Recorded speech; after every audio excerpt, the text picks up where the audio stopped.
Last time ni-review natin yung Infinix Note 30 5G at sulit na phone yun. Pero meron pa yung 4G version na mas mura ng 1.5. So sa video na to, titignan natin kung ano nga ba ang mas sulit sa dalawa.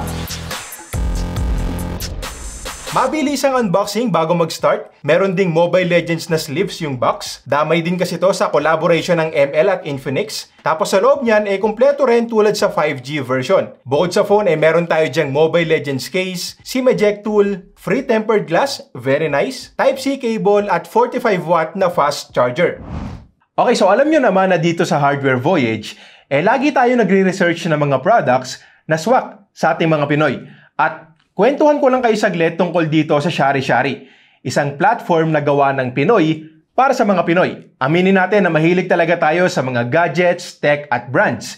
Marami sa atin nangarap na rin maging businessman at magmay-ari ng mga magagarang global brands, lalo na yung mga US brands. So, naisip ko lang na what if, instead of just reviewing or buying their products, maging owner din ako ng kumpanya na gumagawa ng mga malulupit na gadgets na to.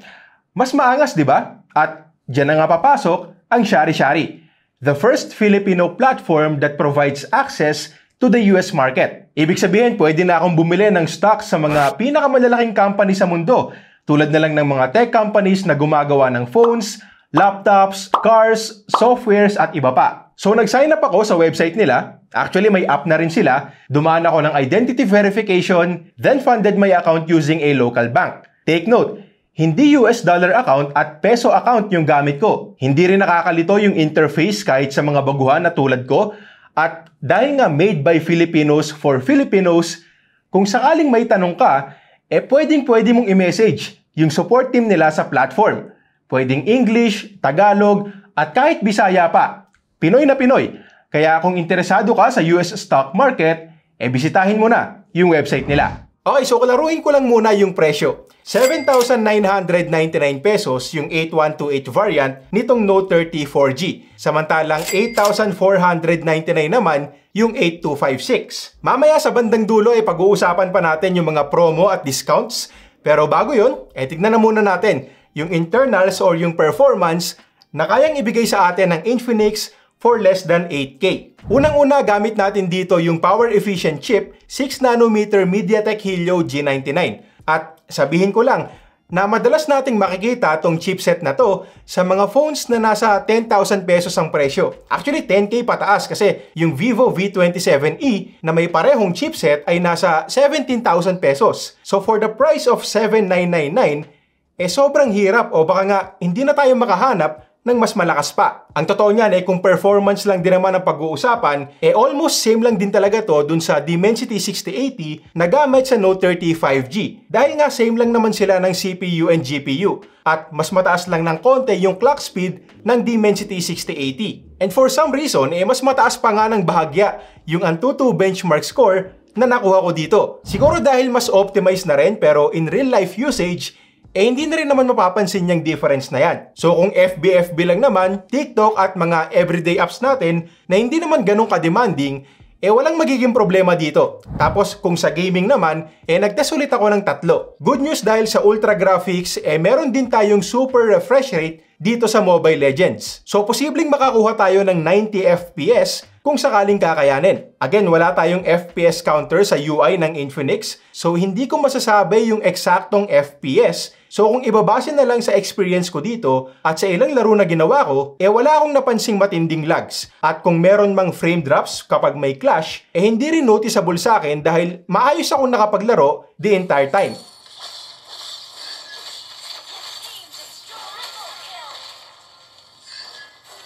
Kung anong taas ng setting sa Mobile Legends, siya namang baba dito sa Call of Duty. Hanggang medium lang yung graphics at high lang yung frame rates. So limitado tayo sa 40 FPS. At usually ganyan lang talaga ang binibigay ng CODM sa mga entry-level chipsets ng MediaTek. Ngayon, ang good news naman meron tayo ditong gyroscope. So kung ikaw yung malupitang gamer na gumagamit ng ganito for aiming, wala tayong delay dito. At overall, kung casual gaming lang naman, pwedeng-pwede na rin.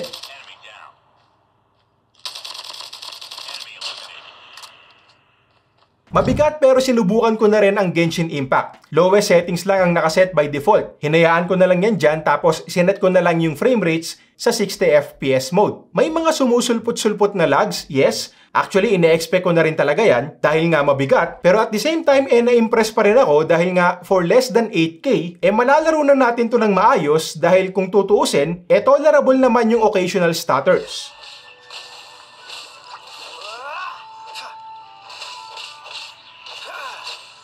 Tapos ang isa pang good news dito ay yung thermals. Alam kasi natin na hindi rin gaanong nagiinit itong G99. At sa test na ginawa ko, hindi rin to umabot ng 40 degrees. Very good thermals din, kaya masasabi ko na pagdating sa overall performance for the price, mahirap talagang talunin itong Note 30 4G. At speaking of mahirap talunin, singit ko na lang din na mahirap ding talunin ng Infinix pagdating sa RAM at storage. Sobrang galante talaga nila pagdating dyan. Up to 256 gigs of UFS 2.2 storage plus 8 GB of physical memory na meron pang another 8 gigs of virtual RAM for less than 9K. Bihirang-bihira lang yan at hindi ka na makakapagreklamo pa.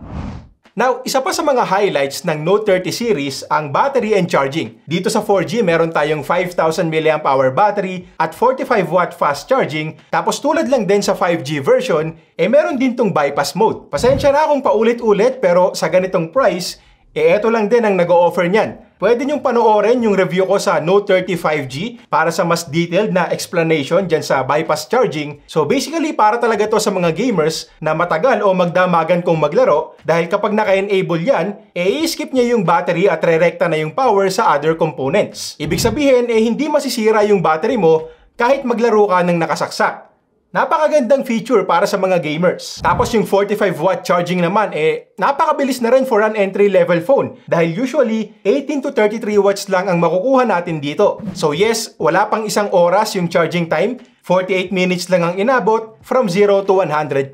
At pagdating naman sa mismong battery life, hindi rin to nagpatalo. Power efficient din kasi yung chipset. At kapag nakaset sa auto yung refresh rate, umabot ng mahigit 13 hours yung screen on time na nakuha ko sa PCMark battery test. Definitely not bad for an entry-level phone at hindi malabong magamit natin to for 1.5 to 2 days kung magiging matipid tayo. Now, akala ko nung una, isa sa mga magiging downgrades dito kumpara sa Note 30 5G ay yung display. Pwede kasi nila tong gawing 1080p 90Hz instead of 1080p 120. Tulad dun sa 5G. For sure, bebenta pa rin kahit na ganun. Pero hindi sila nagdamot. 6.78-inch LCD panel with 1080p resolution, 120Hz refresh rate, at 240Hz na sampling rate. At alam na natin to, swabe yung scrolling dahil sa high refresh rate feature, nasa 580 nits yung max brightness, at sapat na yan kung indoor use lang naman. Maliwanag at nagustuhan ko rin yung mismong colors. Kahit kasi hindi AMOLED, vibrant pa rin. Maganda at matingkad pa rin sa mga games. Tapos panalo na rin for watching videos. Naka-Widevine L1 na rin kasi yan tulad dun sa 5G. Full HD playback sa Netflix at Disney+. Tapos syempre, plus din para sa akin yung paggamit nila ng hole punch para sa front-facing camera. So siguro ang kulang na lang din ay Corning Gorilla Glass protection. Well, hindi ko na rin naman talaga ina-expect sa ganitong price. Pero mas maigi pa rin sana kung meron kahit na Gorilla Glass 3. So ang naging pambawi na lang ng Infinix dito ay yung libreng tempered glass. Andito pa rin yung sound by JBL na dual speakers. Again, dapat iayon natin yung expectations natin sa presyo. So ang masasabi ko dito, one of the best speakers sa ganitong price. Hindi sobrang ganda, hindi mala flagship, hindi dumadagundong yung bass, maganda lang for the price. Enough yung loudness para sa isang kwarto at malinaw din yung tunog for both gaming and watching videos. Okay, so tignan naman natin yung isang downgrade dito kumpara sa 5G version. Yung camera, instead of 108 megapixels kasi, 64 megapixels na lang yung main sensor dito. Tapos andyan pa rin yung 2 megapixel depth sensor at AI lens. At sa totoo lang, kung hindi ka naman ganun kaselan sa camera, pwedeng-pwede na to. 12 megapixels yung output by default. At mapapansin natin na matingkad yung kulay. Medyo boosted ng konti, tapos kung wala ka namang balak i-zoom ng sobra, sapat na rin yung parehong sharpness and details. May 64 megapixel mode din para dagdagan yan, kaya lang hindi ganun kaganda yung pag-handle sa mga HDR shots, but still, overall, pasadong-pasado pa rin yung quality. Tapos ang kinaganda pa, for less than 8K, makakakuha tayo ng 2K resolution videos na meron pang EIS kung sakaling ibababa natin sa 1080p. Front-facing camera ng Infinix Note 30 4G hanggang 2K 30fps for the price. Solid na solid. Maganda rin yung quality sa nakikita ko dito at least. Tapos gamit ko rin ngayon yung built-in microphone. So let me know na lang din sa comment section kung pasado rin sa inyo. Meron ding EIS kung gusto nyo, pero bababa yung resolution sa 1080p. Ito naman yung kuha kapag naka-enable na yung EIS, 1080p 30fps. Pero nakita ko rin kanina na meron din palang 1080p 60fps. Ito naman yung selfies, 16 megapixel sensor yan, at hindi na rin talaga masama. Software natin, Android 13 na rin kaagad out of the box. Yung XOS skin, again, madaling makasanayan at very user-friendly. Yun nga lang, syempre, problema pa rin yung mga bloatwares dahil isa to sa mga pambawi nila para mapababa yung presyo ng phone. So, uninstall na lang natin yung iba. Tapos, ang hindi maganda dito, may mga apps na disable lang ang pwede at hindi pwedeng i-completely uninstall. In terms of OS upgrades naman, wala ring nabanggit ang Infinix sa akin. Pero recently, may nakita akong post sa FB page nila. In-upgrade nila yung mga previous release. So, hindi na ako maghahangad ng sobra, pero sana meron kahit isang Android upgrade lang at least 2 years of security patches. At siya nga pala, yung design ng phone parehong-pareho lang din sa 5G. Available in blue and black. Nakita na natin yung kulay blue sa 5G version. Tapos eto naman yung kulay black. Matte finish din na medyo malambot hawakan. Komportable sa kamay tsaka hindi rin mabigat. So okay na okay din gamitin. Also andyan din yung flat frames with glossy and reflective finish na kamukha ng mga latest iPhones. Okay, so Infinix Note 30 4G. Ulitin ko lang yung presyo. 7,999 to 8,499 pesos. Tapos, habang ginagawa ko tong video, naka-promo yan sa Shopee at Lazada. Pinakamababa, 7,699 para sa 8128 at 8199 naman para sa 8256. Now, feeling ko hindi ko na kailangang sabihin pero para lang klaro, sobrang sulit nito. At sa totoo lang, ang hirap hanapan ng cons dahil nga sa mababang presyo. Pero sige, eto, walang ultra-wide, walang Gorilla Glass protection, may mga bloatwares at hindi rin tayo sigurado kung ilan yung Android upgrades. Ngayon, para naman sa mga pros, sobrang dami. May bypass charging, mabilis mag-charge, matagal malobat, sobrang solid na performance for the price, dual speaker sound by JBL, ang ganda rin ng display with 120Hz refresh rate, may micro SD card slot, magandang design, tapos yung camera performance, hindi na rin talaga masama for an entry-level phone. Tapos kung titignan pa natin yung mga kalaban nito sa ganitong presyo, yung iba naka-Unisoc chipset, 720p display, tapos tipid na tipid pa sa RAM at storage. Like for example, yung Oppo A57. Pasensya na Oppo, medyo sablay kasi talaga yung pricing nito. At least para sa akin, ewan ko sa iba. So siguro ang problema na lang na nakikita ko dito ay yung dikit-dikit na pricing ng Infinix. Halimbawa niyan, yung kaka-release lang din na Infinix Hot 30. 6,999 pesos yun. So 1K na lang, ganito na yung phone mo. Note 30 4G. At ang laking upgrade nito kumpara doon. Sulit na sulit talaga yung 1K na idadagdag mo. So kung kaya mo pang mag-ipon, eto na yung kunin mo. Tapos eto pa yung isa. 500 pesos na lang. Doble na yung storage mo. So kung bibili ka na lang din, yung 8256 na para sigurado. Yes, alam ko na pwede natin tong salpakan ng micro SD card. Pero magkano yung 128 gigs na SD card? Tapos shipping pa. So kung gagamitin mo ng matagalan, yung 8256 na. Huwag kayo iiyak. Ngayon, para naman sagutin yung tanong kung mas sulit ba to kumpara sa 5G version, oo, pero depende pa rin.